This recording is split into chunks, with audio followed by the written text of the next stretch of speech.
Sebagai catatan, CSM merupakan anak usaha Indomobil yang bergerak dalam bisnis penyediaan jasa layanan transportasi untuk pelanggan korporasi maupun individual. Segmen ini diketahui memberikan kontribusi yang besar pada bisnis usaha perseroan.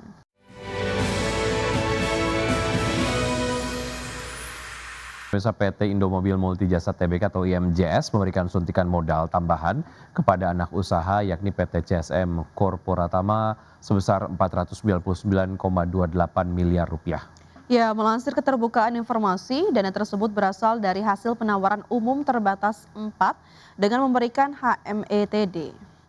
Setelah transaksi afiliasi, saham IMJS pada CSM bertambah dari 18,33 juta menjadi 23,33 juta. Penambahan modal ini tidak mengubah persentase kepemilikan perseroan di anak usaha, sebesar 99,99% dari total modal ditempatkan dan disetor. Sisanya sebanyak 1,7 juta saham atau 0,01% dimiliki oleh PT IMG Sejahtera Langgeng. Sebagai catatan, CSM merupakan anak usaha Indomobil yang bergerak dalam bisnis penyediaan jasa layanan transportasi untuk pelanggan korporasi maupun individual. Segmen ini diketahui memberikan kontribusi yang besar pada bisnis usaha perseroan. Selanjutnya pemirsa, ada informasi dari PT Raharja Energi Cepu Tbk atau Ratu melalui anak usahanya PT Raharja Energi Madura mengumumkan rencana akuisisi saham perusahaan hulu migas asal British Virgin Islands bernama SMS Development Limited. Ya, perusahaan ini telah menandatangani perjanjian jual beli saham dengan SMS Offshore Overseas Limited selaku penjual pada 25 Desember 2025. SMS Development Limited diketahui memiliki 20% saham di Husky Sinuk Madura Limited atau HCML yang menjadi kontraktor hulu migas di wilayah kerja Selat Madura berdasarkan perjanjian PSC dan SKK Migas. Langkah ini menjadi bagian strategi jangka panjang Ratu untuk memperkuat portofolio usaha di sektor hulu minyak dan gas. Penyelesaian transaksi masih menunggu sejumlah syarat pendahuluan, termasuk persetujuan RUPSLB Ratu. Manajemen menyatakan belum ada dampak material terhadap operasional dan keuangan perusahaan hingga saat ini. Ratu akan menyampaikan informasi lanjutan apabila terdapat perkembangan material atas transaksi tersebut. Ya, PT Excel Smart Telecom Sejahtera Tbk mengungkapkan arah bisnis perusahaan pada tahun 2026 mendatang. Ya, perseroan akan melanjutkan akselerasi bisnis pasca merger dengan fokus pada pertumbuhan yang berkualitas dan berkelanjutan. PT Excel Smart Telecom Sejahtera Tbk mengungkapkan arah bisnis perusahaan pada tahun depan. Perseroan akan melanjutkan akselerasi bisnis pasca merger dengan fokus pada pertumbuhan yang berkualitas dan berkelanjutan. Head of External Communication Excel Smart Henry Wijayanto mengatakan, integrasi yang telah dilakukan terbukti memperkuat sinergi operasional dan jaringan. Hal tersebut berdampak pada peningkatan kualitas serta keandalan jaringan Excel Smart yang kini semakin baik dan stabil. Dari sisi pengembangan jaringan generasi kelima atau 5G, manajemen menyebut pengembangan pada tahun depan akan dilakukan secara bertahap dan selektif, dengan pertimbangan kesiapan ekosistem serta kebutuhan pasar. Hingga saat ini perseroan masih memfokuskan upaya pada integrasi dan optimalisasi jaringan terpadu pasca merger. Lebih lanjut terkait arah bisnis, manajemen menyatakan perseroan akan terus memperluas pangsa pasar melalui inovasi produk dan layanan yang relevan dengan kebutuhan pelanggan. Inisiatif tersebut mencakup penguatan portofolio layanan mobile, pengembangan solusi enterprise terintegrasi seperti Internet of Things, cloud dan otomasi, serta perluasan layanan home broadband. Di sisi lain, perseroan berharap kebijakan dan regulasi industri ke depan dapat mendukung keberlanjutan investasi, khususnya terkait pengelolaan spektrum yang adil dan efisien. Hal ini mencakup biaya spektrum yang terjangkau serta pengalokasian yang sesuai bagi seluruh operator seluler.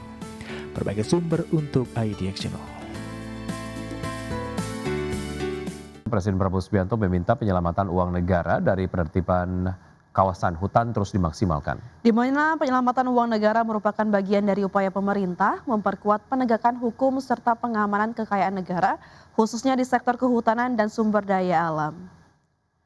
Presiden Prabowo Subianto mengapresiasi upaya Satuan Tugas Penertiban Kawasan Hutan atau Satgas PKH dalam penyelamatan keuangan negara, di mana hingga akhir tahun ini Satgas PKH telah berhasil menguasai kembali kawasan hutan dengan total luasan mencapai 4.081.560 hektar.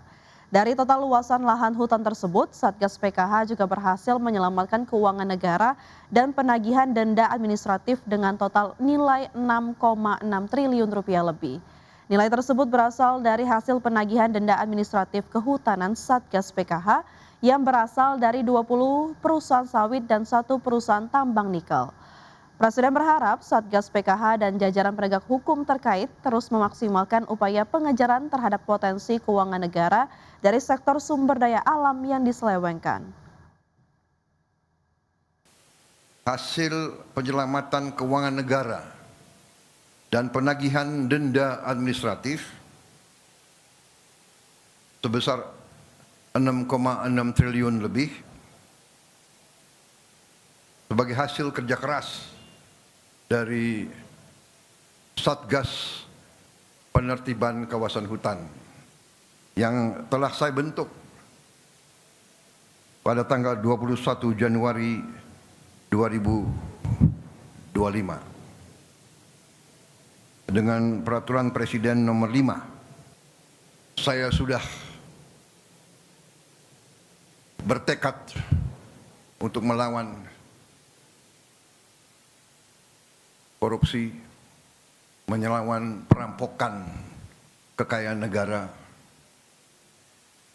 Ya, kebijakan diskon hingga 50% bagi pusat perbelanjaan di akhir tahun ini diprediksi dapat meningkatkan daya beli masyarakat yang signifikan menjelang tutup tahun 2025. Ya, Menteri Koordinator Bidang Perekonomian Erlangga Hartarto menegaskan bahwa diskon di pusat perbelanjaan sebesar 50% plus 25% dan cashback 10% diharapkan dapat menciptakan daya beli masyarakat dan meningkatkan perekonomian nasional di akhir tahun 2025 ini.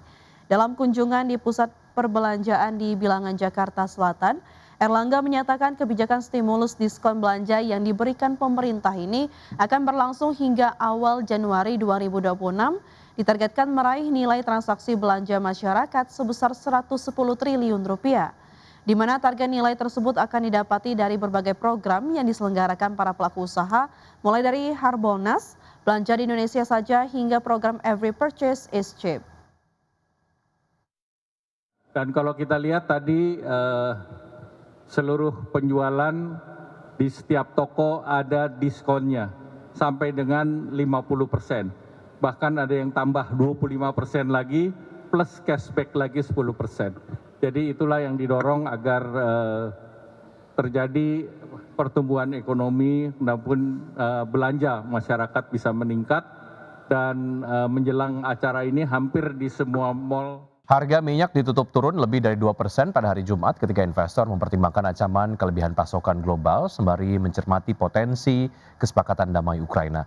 Minyak mentah Brent ditutup turun 2,57% menjadi $60,64 per barrel. Minyak mentah West Texas Intermediate ditutup turun 2,76% menjadi $56,74 per barrel. Meskipun gangguan pasokan telah membantu harga minyak bangkit dalam beberapa sesi terakhir dari level terendah hampir 5 tahun pada 16 Desember, harga tersebut tetap berada di jalur untuk mencatatkan penurunan tahunan terdalam sejak tahun 2020.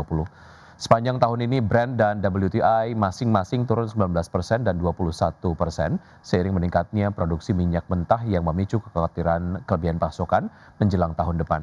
Adapun pasokan minyak global tahun depan diperkirakan akan melampaui permintaan sebesar 3,84 juta barrel per hari menurut data dari laporan Badan Energi Nasional IEA.